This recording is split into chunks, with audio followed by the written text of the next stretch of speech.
Para sahabat matematika, jumpa lagi dengan Mr. Art.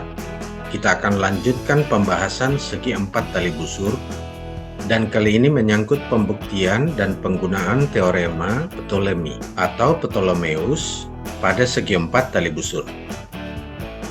Dan langsung saja, kita tahu rumus Pitagoras berlaku pada segitiga siku-siku, ya kan?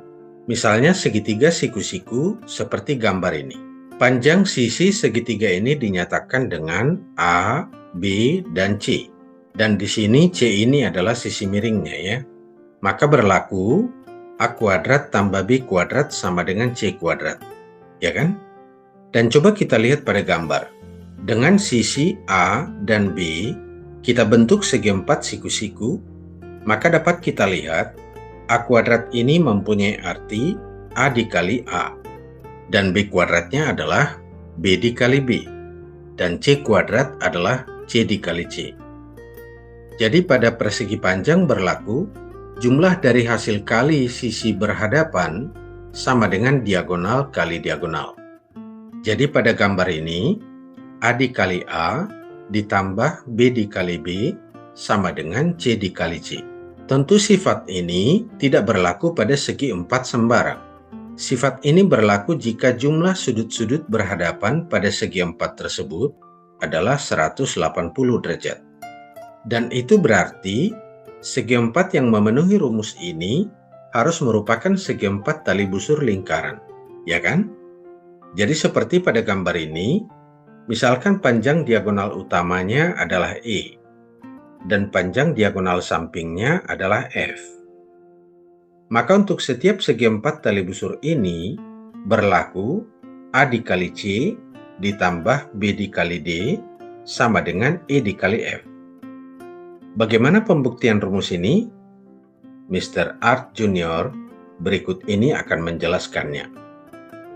Bagaimana hubungan sisi-sisi segi empat tali busur dengan diagonalnya? Nah, coba perhatikan pada gambar. Di sana ada kita lihat segi empat tali busur ABCD. Untuk mengetahui hubungan sisi-sisi segi empat tali busur ini dengan diagonalnya, mari kita buat garis BE sehingga sudut ABD sama dengan sudut EBC. Nah, perhatikan pada gambar. Sudut ABD kita buat sama dengan sudut EBC. Jadi sekarang kita perhatikan segitiga BEC dan segitiga BAD. Kita bisa melihat bahwa sudut CBE itu sama dengan sudut ABD. Kemudian sudut BCE itu sama dengan sudut ADB. Kemudian sudut BEC itu sama dengan sudut BAD. Apa kesimpulan kita sekarang? Berarti segitiga BEC dan segitiga BAD sebangun, ya kan? Mengapa tadi sebangun? Sudut CBE sama dengan sudut ABD, kemudian sudut BCE sama dengan sudut ADB, kemudian sudut BEC sama dengan sudut BAD. Berarti segitiga BEC dan segitiga BAD sebangun. Nah, kalau segitiga ini sebangun, maka BC berbanding BD sama dengan CE berbanding DA. Berarti BC dikali DA sama dengan BD dikali CE. Nah, ini kita anggap sebagai persamaan yang pertama. Kemudian perhatikan segitiga ABE dan segitiga DBC. Sudut BAE sama dengan sudut BDC. Kemudian sudut ABE sama dengan sudut DBC. Kemudian sudut AEB sama dengan sudut DCB. Sehingga segitiga ABE dan segitiga DBC adalah sebangun. Maka AB berbanding DB sama dengan AE berbanding DC. Sehingga kita peroleh AB dikali DC sama dengan DB dikali AE. Ini sebagai persamaan yang kedua. Kemudian kita gabungkan dari persamaan 1 dan persamaan 2. Kalau kedua persamaan ini kita jumlah, kita peroleh BC dikali DA ditambah AB dikali DC sama dengan BD dikali CE ditambah DB dikali AE. Itu berarti BC dikali AD ditambah AB dikali CD sama dengan BD dikali CE ditambah AE. Nah, sehingga kita peroleh BD dikali AD ditambah AB dikali CD sama dengan BD dikali AC. Rumus terakhir ini disebut sebagai sifat Ptolemeus. Jadi apa sifat Ptolemeus? Pada segi 4 tali busur, hasil kali diagonal-diagonal sama dengan jumlah perkalian sisi-sisi yang saling berhadapan. Nah, jadi seperti pada gambar, kita lihat ada segi 4 tali busur ABCD dengan panjang AB sama dengan Q, panjang BC sama dengan R, panjang CD sama dengan S, panjang AD sama dengan P. Jadi, pada segi 4 tali busur kita ini, diagonal AC dikali diagonal BD sama dengan P dikali R ditambah Q dikali S. Nah, untuk pemahaman yang lebih baik, mari kita latihkan pada soal berikut ini. Perhatikan segi 4 tali busur ABCD. DC sejajar dengan AB. Itu berarti panjang AD sama dengan panjang BC. Iya kan? Jika panjang DC sama dengan 4 cm, kemudian panjang BC sama dengan 8 cm, kemudian panjang AB 9 cm, lalu berapa panjang diagonal BD? Untuk menyelesaikan kasus ini, ingat tadi bahwa DC sejajar AB. Itu berarti panjang AD sama dengan panjang BC, sama dengan 8 cm. Sesuai dengan rumus tadi, AC dikali BD sama dengan 9 cm dikali 4 cm ditambah 8 cm dikali 8 cm. Nah, perhatikan pada gambar ya.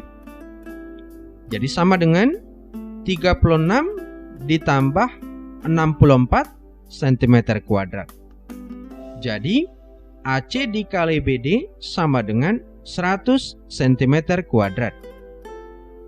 Karena AC sama dengan BD, maka BD kuadrat sama dengan 100 cm kuadrat. Itu berarti BD sama dengan akar dari 100 cm kuadrat. Sehingga kita peroleh panjang diagonal BD adalah 10 cm.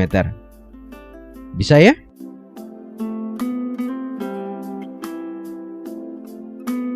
Menyadari bahwa pengalaman adalah guru terbaik. Disarankan berlatihlah dengan soal-soal berikut agar Anda merasakan pengalaman Anda sebagai guru terbaik Anda. Kita tidak akan meninggalkan tempat ini dengan sia-sia dan dapat bandingkan hasil yang Anda peroleh dengan pembahasan di akhir video ini ya. Dan selamat mencoba.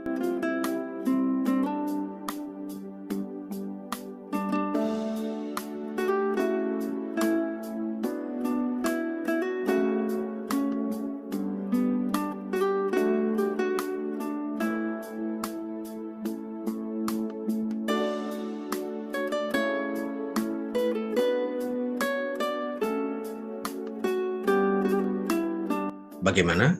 Sudah mantap? Dan mari kita simak pembahasannya ya. Nomor 1, perhatikan gambar.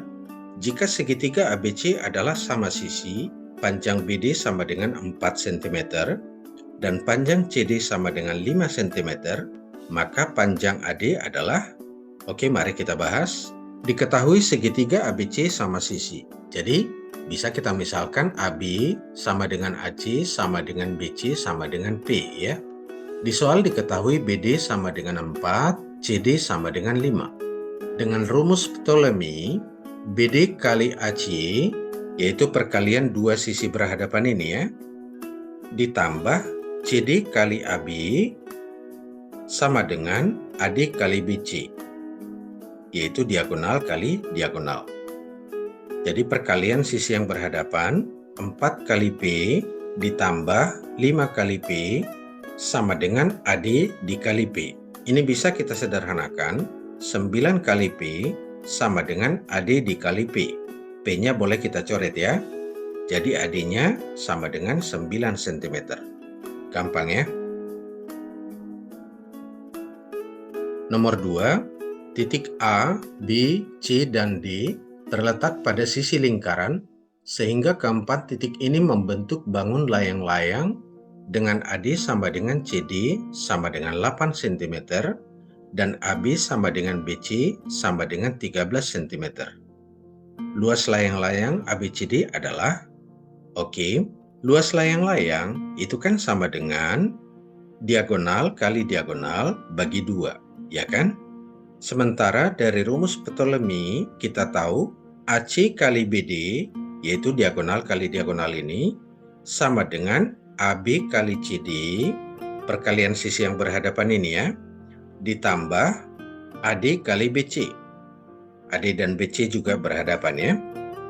Jadi kita peroleh AC kali BD sama dengan 13 kali 8 ditambah 13 kali 8 sama dengan 26 kali 8. Maka luas layang-layang ini adalah 26 kali 8 bagi 2. Atau itu sama dengan 13 kali 8 ya. Sama dengan 104. Bagaimana? Gampang ya?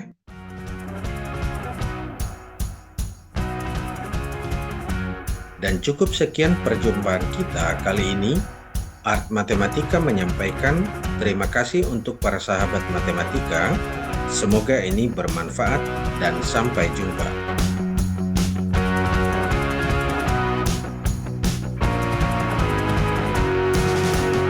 Tak lupa mengundang Anda mengikuti tugas sahabat ini, Art Matematika, Embara, tempat mencari inspirasi, motivasi, dan filosofi.